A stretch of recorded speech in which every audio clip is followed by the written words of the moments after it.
Nous en venons à l'article 68 quinquies. Amendement identique, l'amendement 927, et j'indique d'ores et déjà que sur le vote de l'amendement 927 est identique. Je suis saisi par le groupe Les Républicains d'une demande de scrutin public. Le scrutin est annoncé dans l'enceinte de l'Assemblée nationale. Donc sur l'amendement 927, Madame la rapporteure.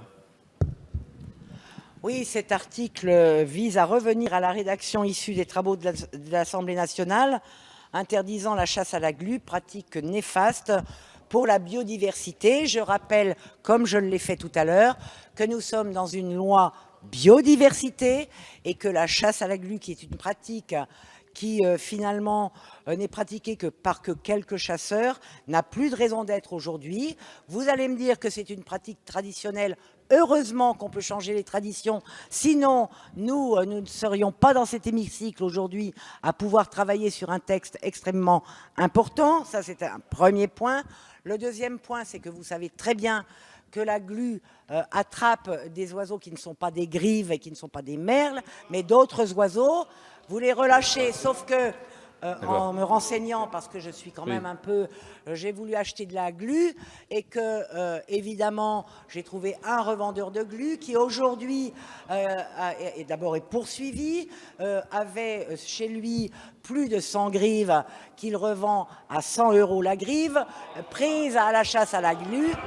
Et donc, que vous voyez bien que ce ne sont plus des activités de chasse. Et donc, là-dessus, je n'en dirai pas plus. Simplement, vous pouvez rire, vous pouvez ne pas partager mon point de vue, monsieur, s'il vous plaît, mais vous pourriez au moins être respectueux des autres. Ça commence à bien faire de se moquer des gens qui n'ont pas le même argument que vous, et je reviendrai à dire tout à l'heure, mais à l'envers, ce que disait monsieur Douillet à notre égard. Donc, maintenant, ça suffit un petit peu, je défends mon point de vue, j'ai le droit, que vous ne soyez pas du même avis, vous avez le droit, et voilà, simplement... Pour revenir à ce problème-là, la glu prend des oiseaux qui sont des plus... La superglue aussi, quelquefois on aimerait bien en mettre quelque part, mais bon, ça ferait plaisir.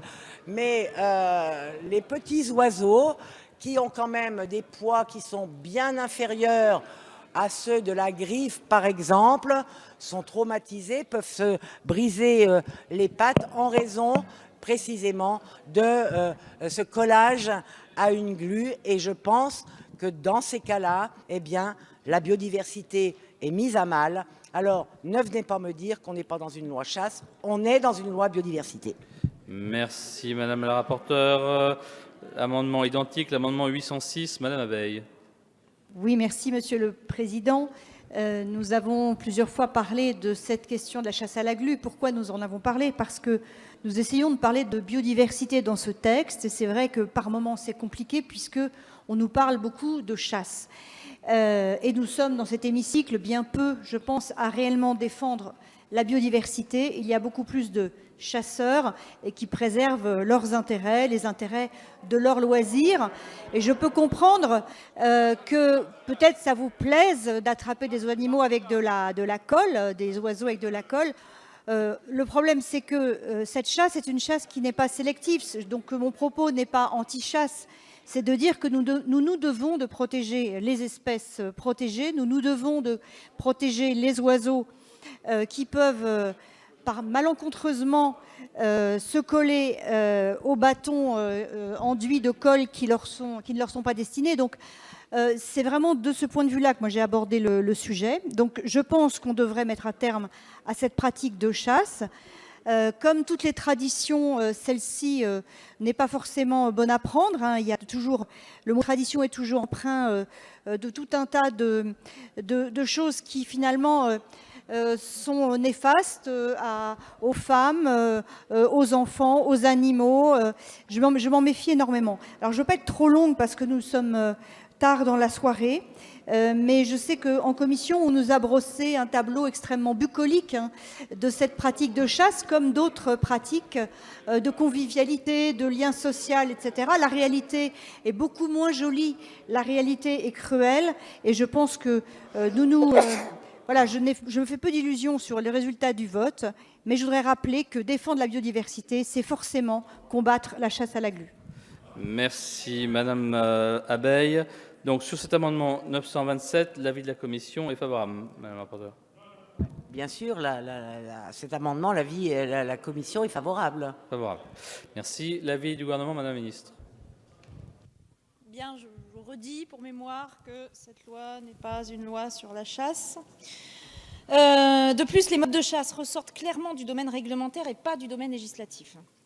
Donc l'amendement vise ici à rétablir l'article voté par l'Assemblée nationale en première lecture pour interdire un mode de chasse destiné à prélever des grives et merles noirs vivants à l'aide de branches enduites de glu.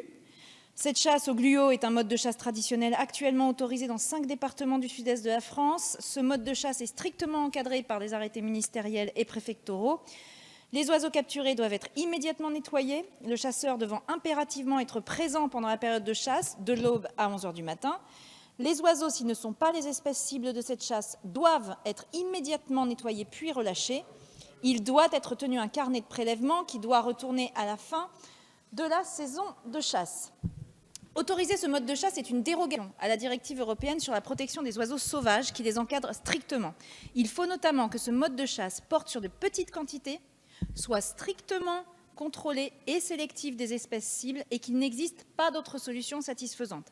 À ce stade, je suis loin d'être convaincue que ces conditions soient toutes remplies et je crains que nous ouvrions la porte à un nouveau contentieux européen. Or, je souhaite que la France soit exemplaire pour l'application de la réglementation européenne. Les prélèvements me semblent élevés. 30 000 oiseaux par an pour le seul département du Vaucluse, 78 000 au total. N'oublions pas que ces oiseaux sont attrapés à la glu pour servir d'appelant vivant à la chasse à tir, comme ça nous a été rappelé par M. Aubert en commission. Je ne suis pas certaine que les oiseaux autres que les grives et le merle, même nettoyés, soient en bon état lorsqu'ils sont relâchés. Pour moi, cela met en cause le principe de sélectivité de ce mode de chasse. De plus, je dispose de plusieurs informations m'indiquant que les contrôles sont rares et que souvent les conditions posées ne sont pas respectées. Par exemple, tous les carnets de prélèvement ne sont pas retournés. Et je tiens les chiffres à votre disposition. Cette autorisation justifie aussi la vente de glu. La semaine dernière, un de mes collaborateurs en a acheté sur Internet et celle-ci a été expédiée en région parisienne sans aucune question sur l'utilisation qui en serait faite. Il existe plusieurs cas d'utilisation de la glu pour la chasse d'oiseaux protégés dans plein d'endroits en France. Plus grave, les grives attrapées font l'objet d'un commerce. Et c'est vrai que Madame Gaillard, quand elle en parlait, avait raison. Le vendeur de ma glu, déjà condamné, a fait l'objet d'une nouvelle condamnation par le tribunal de grande instance de Draguignan en mars dernier pour détention de 768 grives et d'un équipement permettant de modifier le rythme jour-nuit. Le ministère de l'Intérieur, en décembre dernier, a publié un communiqué relatif à l'arrestation à Tarascon d'un contrevenant qui détenait 80 oiseaux, chardonneret, verdier, pinson du Nord et serin cygni, et que le trafiquant escomptait les vendre entre 5 000 et 10 000 euros. Certains oiseaux peuvent valoir jusqu'à 150 € pièce. L'Espagne a fait l'objet d'une condamnation pour la chasse dénommée Panaris, qui est très similaire. Cependant, je dois noter qu'à ce jour, l'arrêté ministériel du 17 août 89 n'a pas fait l'objet, à ma connaissance, d'une procédure d'infraction de la Commission européenne. Pour ces raisons, comme je l'ai déjà fait en commission, je m'en remets à la sagesse de votre Assemblée. Merci, Madame la Ministre. Plusieurs orateurs ont souhaité avoir la parole. Monsieur de Flessel. Merci, Monsieur le Président. J'ai préféré la conclusion de la ministre au début de son explication. Je rappellerai que c'est une tradition ancestrale, Madame. Et je le dis à la rapporteure, les contre-vérités que vous assénez depuis des semaines sur la chasse à la glu sont à tomber par terre. Mais bien sûr, quand vous expliquez qu'une griffe, c'est 100 €, mais enfin, où va-t-on? Mais venez dans nos départements, venez dans les 5 départements de la région Provence-Alpes-Côte d'Azur et venez voir comment les choses se passent. Cette chasse est sélective, elle est réglementée, elle est encadrée, et elle est encadrée à la fois par la directive européenne de 2009, par l'arrêté ministériel de 89, et le ministre vient de le dire, il n'a jamais été attaqué. Et ensuite, je vous rappelle quand même qu'il y a un arrêté préfectoral qui permet finalement d'avoir une date de chasse restreinte, c'est entre octobre et le 15 décembre, et qu'en plus, évidemment, il y a un nombre autorisé qui est défini par l'arrêté préfectoral. Pour toutes ces raisons, j'appelle l'Assemblée non pas à sagesse, mais à repousser ces 2 amendements. Merci, Monsieur de Flessel. Monsieur Vittel. Oui, je crois que cette pratique ancestrale, mes chers collègues, ne date pas d'il y a quelques centaines d'années, mais de quelques milliers d'années. Déjà sous l'Empire grec, on constituait cette glu avec des baies de gui. Les Romains faisaient de la glu avec des écorces de houx. Et aujourd'hui, nous continuons à pérenniser cette tradition dans le plus grand respect, je dois le dire, des animaux qui sont concernés, la grive ou le merle noir. Que cette chasse pratiquée par 6000 chasseurs, mais qui en fait n'est pas une chasse, mais une capture, est aujourd'hui établie avec grand soin, qu'il s'agit d'une chasse sélective, comme l'a reconnu la Cour de justice de l'Union européenne le 28 avril 1988. Ces oiseaux qui sont capturés, bien sûr, on prend grand soin d'eux, parce que on ne les torture pas, on les utilise simplement comme appelants, et à la fin de la saison, ces oiseaux sont relâchés. C'est ça la réalité, Madame le rapporteur, c'est ça la réalité, Madame la ministre. Aujourd'hui, tout le monde est heureux de la pratiquer, ce sont des grands moments de convivialité et la transmission est assurée. Et je crois que même au-delà de cette pratique, ce sont des moments de pédagogie pour les enfants qui viennent y pratiquer. Voilà ce qu'est cette réalité. Cette réalité, nous voulons qu'elle perdure et c'est pour cela que nous rejetterons votre amendement. Merci, Monsieur Vittel. Monsieur Audibert-Troin. Merci, Monsieur le Président. Pour ne pas être redondant, mais quelques éléments complémentaires. D'abord, un aspect scientifique, un aspect cynégétique et un aspect patrimonial. Madame la ministre, pardonnez-moi, mais vous avez, je crois, dans les chiffres commis une erreur. Il ne s'agit pas de 78 000 oiseaux prélevés, c'est le montant du quota maximum autorisé. Et ce n'est pas 78 000 oiseaux prélevés, mais c'est simplement 35 000 appelants qui ont été prélevés vivants sur 650 millions de grives migratoires. Et les chiffres, je crois, ont ici toute leur importance. Sur l'aspect cynégétique, madame, les oiseaux sont prélevés vivants avec énormément de protection, quoi que vous puissiez en dire, pour être mis en volière. Vous exprimez le fait que les contrôles seraient rares. Non, les contrôles ne sont pas rares. Les fédérations sont extrêmement attachées aux bonnes pratiques. Vous avez cité un fait divers qui s'est jugé dans la ville de Draguignan. Je connais bien ce fait divers puisque cette affaire a été jugée donc dans ma commune. Mais je veux rappeler votre propos tout à l'heure. Vous avez dit qu'il ne fallait pas faire de loi fait divers. Alors ne faisons pas une exception de ce point de vue. Et puis sur l'aspect patrimonial, il s'agit, ça a été répété, de notre tradition, de notre histoire. Je veux juste vous rappeler, Madame la Ministre, que le droit de chasse a été le premier droit qui a été donné au peuple par les révolutionnaires en 1789. Et tout ça, ça devrait quand même aujourd'hui nous interpeller. Un pays qui perd ses traditions, un pays qui perd son histoire n'a pas d'avenir. Merci, Monsieur Audibert-Troin. Monsieur Gibriel.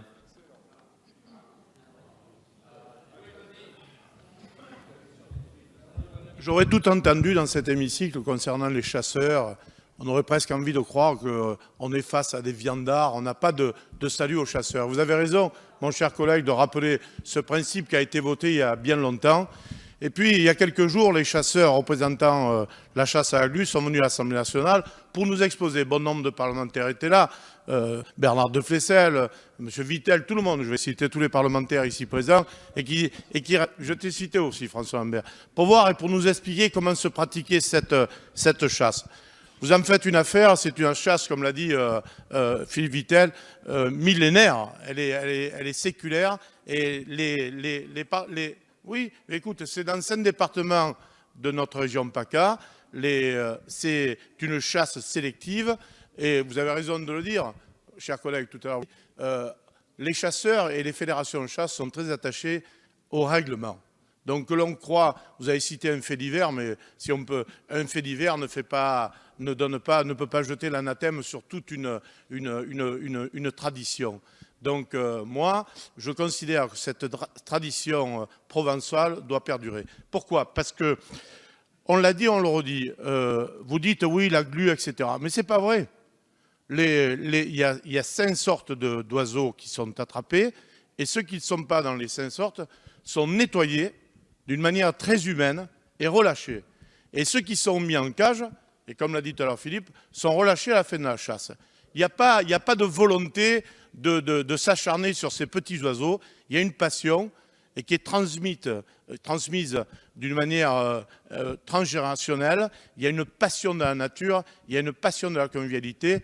Je crois que s'attaquer à cette culture provençale, c'est s'attaquer à toute la culture de la chasse. Parce que ici, bon nombre de chasseurs et bon nombre de collègues parlementaires n'ont pas la chasse à la glu dans leur département, mais sont ici présents. Parce qu'attaquer un pan de la culture de la chasse, et notamment la glu, c'est attaquer la chasse en son ensemble. Donc, nous rejetterons fortement cet amendement. Merci, Monsieur Gibriel. Monsieur Plisson. Oui, Monsieur le Président, effectivement, lors du premier débat de la loi dans cette même enceinte, je ne connaissais pas personnellement ce qu'était la chasse à la glu, puisqu'elle n'est pratiquée que dans le sud de la France. Et donc, j'ai eu l'occasion depuis, puisque la chasse à la glu avait été interdite lors du premier vote de la loi, de me percevoir qu'elle avait beaucoup d'importance, puisqu'il y a eu une levée de bouclier d'un certain nombre de chasseurs, qui se sont retrouvés d'ailleurs dans les permanences de nos collègues. Et donc, à partir de ce moment-là, j'ai pu me rendre compte ce qu'était cette chasse. Effectivement, ce n'est pas une chasse qui est particulièrement cruelle. C'est une chasse qui est une chasse d'attente, une chasse qui permet de s'installer dans un affût, qui est donc un affût fixe, donc le contrôle est tout à fait possible, et qui effectivement est une chasse sélective. Elle a été reconnue comme telle depuis 1989 par l'Europe. C'est, contrairement à ce qu'on dit, c'est une chasse sélective. Les oiseaux, on l'a dit, qui sont capturés sont ensuite utilisés comme appelants, et ceux qui ne sont pas retenus sont relâchés après nettoyage. Donc franchement, c'est une chasse qui est une chasse éthique, contrairement à ce qu'on peut dire. Et donc, quand on nous cite effectivement des cas particuliers, moi, si on parle de la circulation automobile, je ne parle pas des chauffards, je parle de tous les bons conducteurs. Eh bien, pour la chasse à la glu, il y a beaucoup de bons chasseurs, et il peut y avoir éventuellement un braconnier. Ce n'est pas celui-là qui doit faire aujourd'hui l'objet de nos débats. Donc la chasse à la glu est une chasse éthique, est une chasse traditionnelle, est une chasse respectable, et il faut la conserver. Merci, Monsieur Plisson. Monsieur Buroni.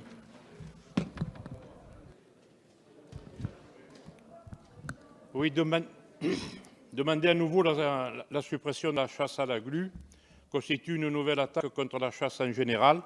Et je regrette non pas défendre la reconquête de la biodiversité.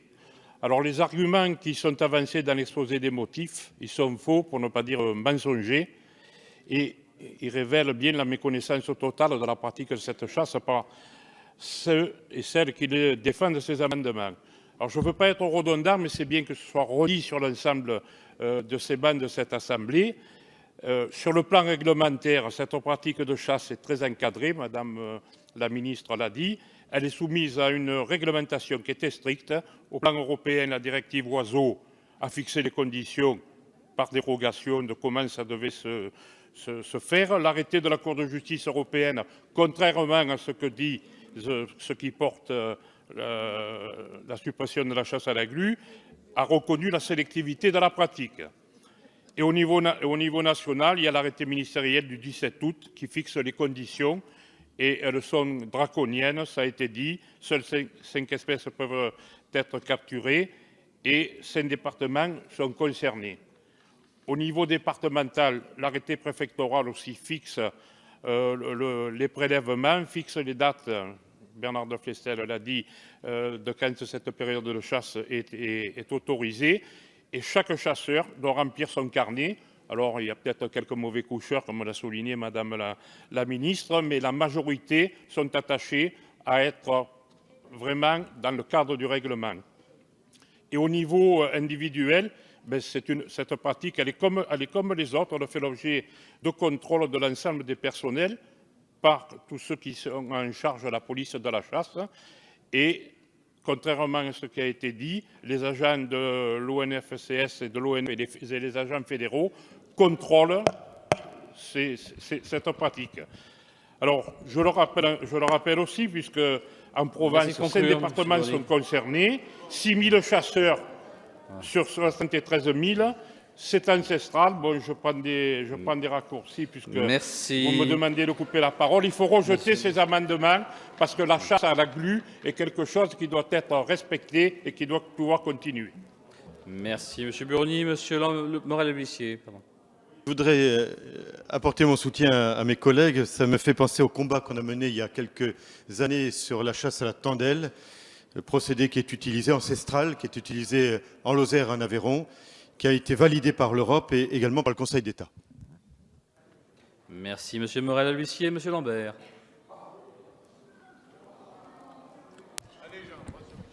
Mais pourquoi pas moi? Pourquoi pas moi? Pourquoi je ne peux pas dire ce qu'il est? Madame la ministre, Madame la rapporteure, Monsieur le Président, mes chers collègues, quand même assez extraordinaire. Alors on est écologiste et on ne peut pas se poser des questions. On est écologiste, on ne peut pas aller voir la réalité des choses. On est écologiste, on ne peut pas prendre le temps. On ne peut pas prendre le temps de voir le risque que vous prenez en supprimant cette chasse. Ce n'est pas une question de tradition, ce n'est pas ce que je vais mettre en avant. On me parle d'impact sur la biodiversité. 40 000 prélèvements sur 350 millions, non, 350, 600, voilà, 0,01%.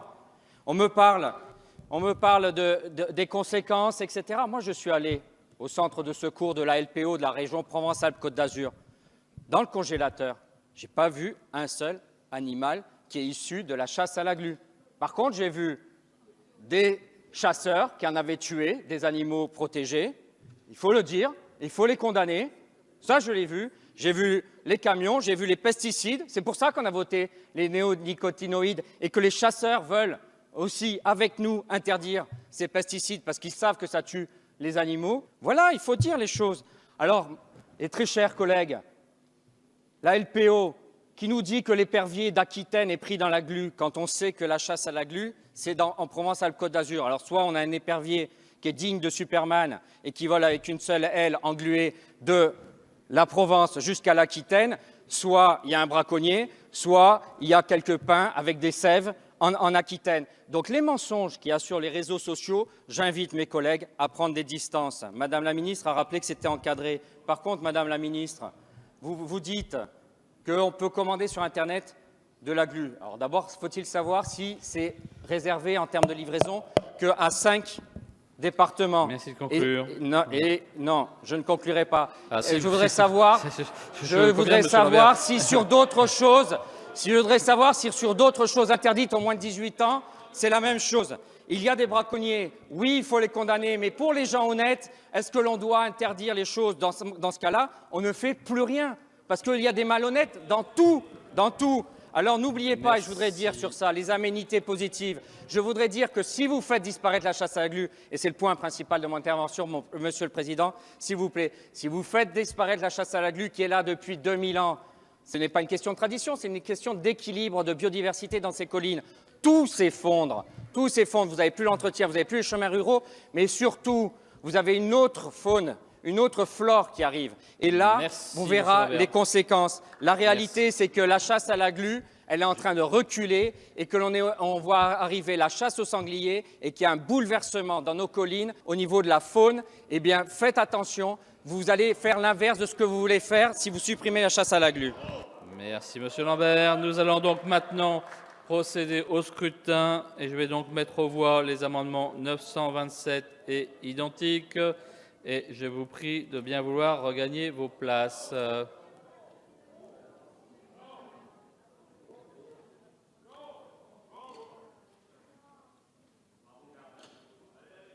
Le scrutin est ouvert.